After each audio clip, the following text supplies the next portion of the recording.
something? This is a jaguar scar. Hey, you hear that? It's a jaguar what? Scar, right there. Oh, jaguar scar. Look at this. Hey, today's episode of Kamp Kenan, we're back at my buddy Fred Grunwald's house because Fred's got what you guys have been asking for. He's got a nice colony here, a yellowfoot tortoise. So we're going to talk about the yellowfoot tortoise today on the show, so stick around.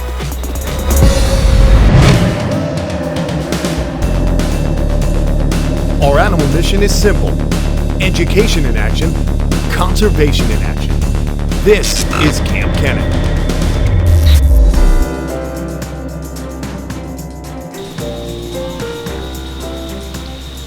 All right, guys, so we're hanging out here, my buddy Fred Grunwald's, and you're looking at the yellowfoot tortoise. Oh gosh, these guys are beautiful. Now, these are from South America. They're from Brazil.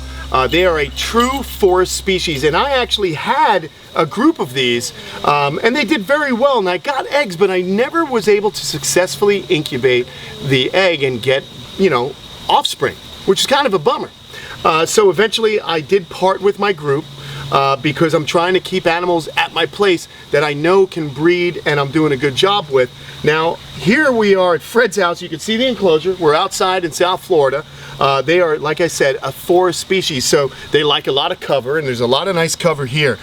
They are a pretty species closely related to the redfoot tortoise, but whereas the redfoot tortoise, hey, get that dog out of here. This is Fred's deaf dog. It doesn't listen to commands. Anyway, the dog just does what it wants. Fred, you gotta get this dog, buddy. Oh, she's deaf, sorry. That's right, yeah, you can't even do anything with it.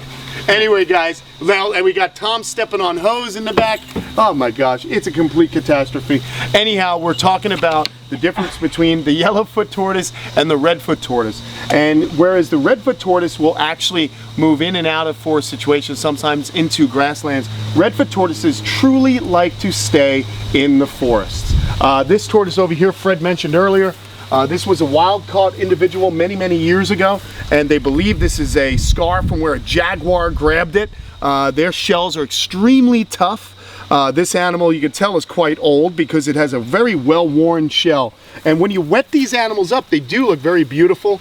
The way you can tell the difference between a redfoot tortoise and a yellowfoot tortoise, it's going to be on their nose. There's two scales. I'm going to lift the animal up. Sorry, I actually hit you guys. But there's two scales right behind the nares, or the nostrils. They're called the prefrontal scales. And they are not divided. You see how there's just two. One, two. On redfoots, they're going to be divided.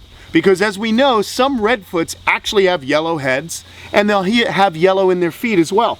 So it can be somewhat tricky if you don't really know what a yellowfoot tortoise looks like to differentiate them from some redfoots. But you look at those scales right there, and you can see they're unbroken. Two scales that go from the back of the eyes right up into the nostrils. So that's how you tell the difference primarily. But what a great animal. They're so robust. They are beautiful. Again, true forest species, they're going to eat a lot of vegetation, leaves, hibiscus, but they also eat a lot of different fruits. As you can imagine, living in the Amazon, these animals come across many different fruits and flowers. So you're really not going to hurt them by feeding them fruit. You just want to make sure you're not feeding them fruit that has a high acid content. So no citrus, no tomatoes. Mostly you're going to be feeding them some romaine, some leafy greens, but yellow squash, zucchinis, and then as far as fruits, you got your mangoes. All your non-citrus fruits are going to be fine. And basically anything you'd feed any other tortoise, it's just they're able to eat a little bit more fruit. So in here there are 8. What is it, 1.7? Yes, it is. All right, and so the speaking male, of what you were saying about feeding, you are right. However, they actually show a dislike for citrus. yeah. So if you accidentally throw some citrus in there, they will avoid it. That's great, yeah. And most tortoises don't really eat, I've never seen a tortoise eat citrus. They just don't like it. It's too acidic. And what happens is when they ingest it, it's actually killing the beneficial bacteria that help them break down the plant matter in their digestive tracts. So you don't want to do that and change the gut flora. So I'm going to pull out the male, which loves to soak. Oh, by the way, these guys love to soak. I love this enclosure.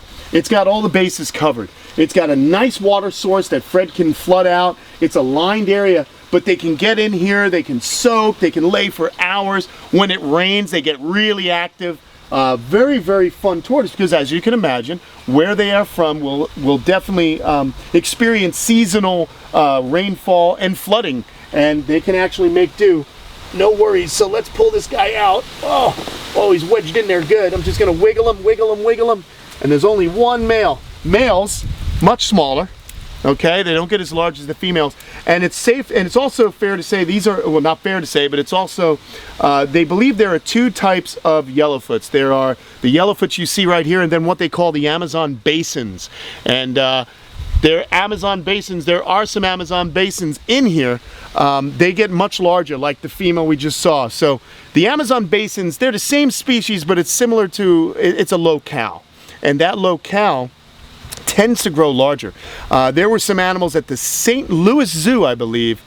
These are yellowfoot tortoises that are 100 pounds. Incredible animals. But this male right here, you can tell it's a boy. It's very well developed concavity on the plastron, the long tail. Just a really cool animal. And boy, all of Fred's animals are fat and happy, nice and heavy weight. When you're picking out a new animal, tortoise of any kind or turtle, you want them to feel heavier than they look. This animal is nice and solid. So it's really cool. Now I'm gonna bring Fred in here. Fred, you've been quite lucky with this species. I was mentioning to everybody out there in YouTube land that I haven't had much success with breeding them, but you have been having success. What are you doing different? I mean, what are you doing with these guys that maybe someone else isn't doing? Well, for the first thing, I really didn't know anything about yellowfoots when I acquired the whole colony. I did find that males do not get along. Okay. And I've tried putting different males together several times, and they will fight to the death. Whoa. So, I do have males in other places by themselves that I do swap out now and then. But if I put two males in here together, they will immediately fight. I mean, worse than sulcatas or any other turtle I've ever seen. So, they seem to like the climate, the water, the area I provided, but I think the main thing is there's one male. Okay. And nobody to fight with, and he takes advantage of all the females, and if the females do not cooperate, he will also get upset and attack them.